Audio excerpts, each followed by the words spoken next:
ওই কবরের আযাব বড় কঠিন, জোরে বলুন আল্লাহু আকবার। ওই কবরের আযাব বড় কঠিন, ওই কবরের মধ্যে কেউ যাবে না। আপনার কবরের মধ্যে আমি যাব না, আমার কবরের মধ্যে আপনি যাবেন না। যার যার কবরের মধ্যে সে থাকবে, কেউ কারো কবরের মধ্যে যাবে না। যেই কবরের মধ্যে সাথী নাই বাতি নাই, যেই কবরের মধ্যে বন্ধু নাই বান্ধবী নাই বিছানা নাই, ওই অন্ধকার কবরের মধ্যে কেউ কারো আপন হবে না। জুড়ে বলুন ঠিক কিনা? আল্লাহর রাসূল বলেন ওই কবরের মধ্যে প্রথম যেই কবরের রাতটা হবে, ওই কবরের প্রথম ঘাটিটা, ওই পরকালের মধ্যে প্রথম ঘাটি হচ্ছে কবর। কবরের মধ্যে যদি কারোর সাথে ভালো আচরণ করা হয় তাহলে তার মিজান হাসর ফুলসিরাত প্রত্যেকটা ঘাটি সহজ হয়ে যাবে। আর যদি কবরের মধ্যে তার সাথে খারাপ আচরণ করা হয়, যেই কবরের মধ্যে খারাপ আচরণ করা হবে, ওই কবরের মধ্যে তার সাথে ভালো ব্যবহার না করা হলে তার মিজান পুলসিরাত ওই প্রত্যেকটা ঘাটি তার জন্য ভয়ঙ্কর হয়ে যাবে। আল্লাহর নবী বারা ইবনে আযাব থেকে বর্ণিত লম্বা হাদিসের মধ্যে জাহান্নামীদের ব্যাপারে আল্লাহর রাসূল বলেন, যখন জাহান্নামী নাফরমান কাফেরদের লাশটা যখন তাদের দেহ থেকে যখন তাদের রূহটা বের করতে চায়, যখন তাদের মৃত্যুর সময় গণায় আসে, তখন জাহান্নাম থেকে একদল ফেরেশতা আমার আল্লাহ রাব্বুল আলামিন নিযুক্ত করে দেয়। ওই জাহান্নামের ফেরেশতার গুলা চেহারা বড় বড় ভয়ঙ্কর, তাদের চেহারা বড় মলিন, যেই চেহারার দিকে তাকাইলে বড় ভয় লাগে বাবা আমার। আল্লাহর নবী বলেন ওই চেহারাগুলা বড় ভয়ঙ্কর হবে, যেই চেহারার দিকে তাকাইলে মানুষগুলা ভয়ে থরথর করে কাঁপবে। ওই জাহান্নাম থেকে একদল ফেরেশতা মালাকুল মউত আজরাইল সঙ্গে নিয়ে আসবে, আর সঙ্গে নাফরমানের রূহটা নিয়ে যাওয়ার জন্য একটা মোটা দুর্গন্ধযুক্ত একটা চট নিয়ে আসবে। আসার পরে জাহান্নামের ফেরেশতা তাদের হাতের মধ্যে আগুনের মশাল থাকবে। এই জন্য আল্লাহর রাসূল বলেছেন জাহান্নামের একটা নিদর্শন হচ্ছে আগুন। কবরের মধ্যে তোমরা আগুন নিয়ে যাবে না। এই জন্য বাবাজিরা আমার কবরের মধ্যে কখনো আগুন নিয়ে যাবেন না। আল্লাহর রাসূল বলেন ওই জাহান্নামের ফেরেশতারা মালাকুল মউত আজরাইলের সাথে যখন আসে, ওই নাফরমানের চেহারার দিকে তাকায় যখন তারা যখন ভয়ঙ্কর রূপটা দেখায়, দেখার সঙ্গে সঙ্গে ওই কাফের নাফরমান নালায়েকগুলা থরথর করে কাঁপতে থাকে, তাদের চক্ষুগুলা বড় হয়ে যায়। দেখবেন যারা কোনো মৃত ব্যক্তির সামনে উপস্থিত ছিলেন, ওই মৃত্যুর পূর্ব মুহূর্তে সাকরাতের যন্ত্রণাটা যে কত ভয়ঙ্কর দেখবেন, ওই মৃত্যু ব্যক্তিদের মৃত্যুর সময় তাদের চেহারাটা চক্ষুগুলা বড় হয়ে যায়। বারবার চক্ষুগুলা বন্ধ করতে চায় কিন্তু বন্ধ হয় না, আবার বন্ধ করলে আবার খুলে যায়, চেহারাটা মলিন হয়ে যায়। আল্লাহর রাসূল বলেন জাহান্নামের ফেরেশতা গুলাকে সঙ্গে নিয়ে যখন মালাকুল মউত আজরাইল আসে, এই আজরাইলকে দেখার সঙ্গে সঙ্গে ওই নাফরমানের রূহটা পালানোর চেষ্টা, নবী বলেন নাফরমানের রূহটা পালানোর চেষ্টা করে।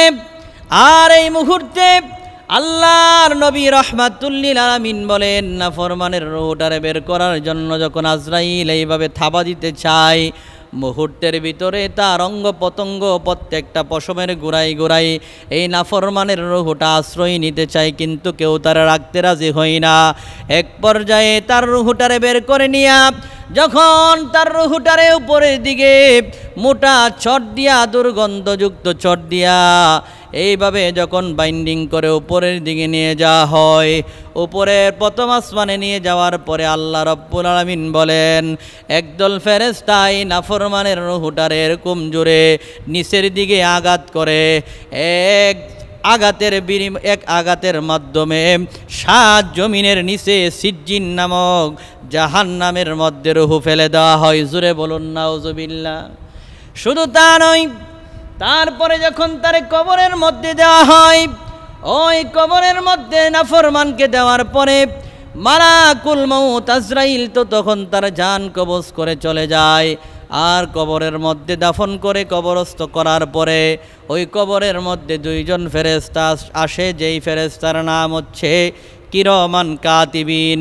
এই দুইজন ফেরেশতা এই নাফরমানকে কবরের মধ্যে তারে শোয়া থেকে বসায়া প্রশ্ন করে, মার রব্বুকা, তোমার রবকে, মান দিনুকা, তোমার দিন কি, মান নাবিয়ুকা, অথবা মান হাজার রজুলু আল্লাযী বুইসা ফীকুম। এইভাবে যখন প্রশ্ন করে, মার রব্বুকা প্রশ্ন করলে সে বলে লা আদরি, আমি জানি না। মান দিনুকা, তোমার দিন কি, তোমার ধর্ম কি, সে বলে লা আদরি, আমি জানি না। মান হাজার রজুলু আল্লাযী বুইসা ফীকুম, এই ব্যক্তি সম্পর্কে তোমার কি ধারণা ছিল, অথবা এই ব্যক্তিকে তুমি চিনো কিনা। আল্লাহর রসুলকে যখন দেখানো হয় তখন সে বলে লা আদরি, আমি জানি না, চিনি না। তখন একদল ফেরেশতা উপর থেকে একজন ফেরেশতা ঘোষণা করে দেয়, এই ব্যক্তি মিথ্যা কথা বলল, এই ব্যক্তির কবরের মধ্যে জাহান্নামের আগুন দিয়া ভরপুর করে দাও। ওয়াফতিহাত লাহু বাবান ইলান নারি, জাহান্নামের দরজাগুলা তার জন্য খুলে দাও। আর জাহান্নামের যত শাস্তি আছে সমস্ত শাস্তি দিয়া তার কবরটারে ভরপুর করে দাও। শুধু তা নয়, তার কবরের দুই পাশের মাটিগুলা এমন জোরে চাপ মারে, আল্লাহর রসুল বলেন ওই কবরের মাটির চাপ বড় ভয়ঙ্কর। ওই কবরের মাটির চাপ কেউ সহ্য করতে পারবে না। ওই দুই পাশের মাটি এমন জোরে চাপ মারে, নাফরমানের এক পাশের হাড়গুলা ভেঙ্গে আরেক পাশে নিয়ে আসে। এই বাম পাজরের হাড়গুলা ডান পাজরে, ডান পাজরের হাড়গুলা বাম পাজরে, এইভাবে ভেঙ্গে চুরমার করে দেয়। ওই যে ছোট সময় মায়ের স্তন থেকে দুধ পান করেছিল, ওই দুধ পর্যন্ত নাফরমানের মুখ দিয়া বের হয়ে যায়। জোরে বলুন নাউজুবিল্লাহ। শুধু তা নয়, ওই কবরের মধ্যে এমনভাবে জাহান্নামের আগুন দিয়া তার কবরকে ভরপুর করে দেওয়া হয়, জাহান্নামের 99 সাপ দিয়া তার কবরকে ভরপুর করে দেওয়া হয়। ওই 99 বিচ্ছু তার কবরে দংশন করে। তারপর ভয়ঙ্কর চেহারা বিশিষ্ট একজন ফেরেশতা তার কবরে আসে, এসে বলে, রে নাফরমান, তোমার জন্য দুঃসংবাদ। তখন ওই নাফরমান বলে, কে তুমি? তোমার মতন এরকম কুৎসিত চেহারা, এই বিশ্রী চেহারা আমার জীবনে কোনো দিন দেখি নাই। আর তোমার চেহারা দেখে মনে হচ্ছে আমার বড় অমঙ্গল বয়ে আনবে।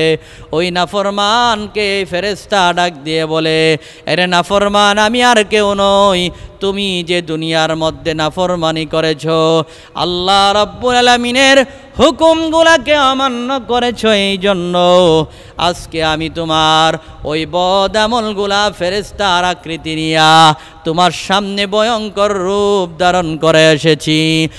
আর তোমাকে আমি সংবাদ দিতে চাই, তোমার জন্য জাহান্নামের দরজাগুলা খুলে দেওয়া হয়েছে। কিয়ামত পর্যন্ত জাহান্নামের আগুনের মধ্যে জ্বলবা। যদি নেক আমল করতা তাহলে এই জান্নাতের মধ্যে প্রবেশ করতা। জোরে জোরে চিৎকার মেরে বলুন আল্লাহু আকবার।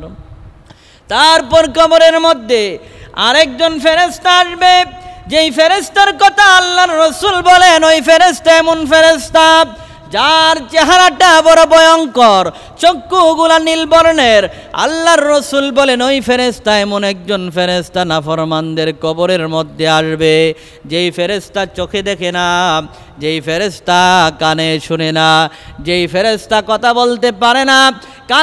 ওই কানা বুবা ওই অন্ধ ফেরেশতা কবরের মধ্যে আসার পরে আল্লাহর রসুল বলেন বড় ভয়ঙ্কর একটা বিশাল বড় হাতুড়ি নিয়ে আসবে। ওই হাতুড়ি দিয়া যদি দুনিয়ার সব চাইতে বড় উঁচু পাহাড়ের উপরে যদি আঘাত করা হয়, আল্লাহর রসুল বলেন সঙ্গে সঙ্গে তা চূর্ণ বিচূর্ণ হয়ে যাবে। এই বড় আলুহার হাতুড়ি দিয়া তারে কবরের মধ্যে কিয়ামত পর্যন্ত আঘাত করতে থাকবে। একবার আঘাত করার পরে তার হাড়গুলা সব কিছু চূর্ণ বিচূর্ণ হয়ে যাবে, আবার তারে পুনরায় পূর্বের নেই করে দেওয়া হবে, আবার আঘাত করা হবে, আবার তারে এরকমভাবে পূর্বের নেই করে দেওয়া হবে। এইভাবে কিয়ামত পর্যন্ত নাফরমানের কবরের মধ্যে আমার আল্লাহ কবরের ভয়ঙ্কর আযাবের শাস্তির ব্যবস্থা করে দিবে। জুড়ে বলুন।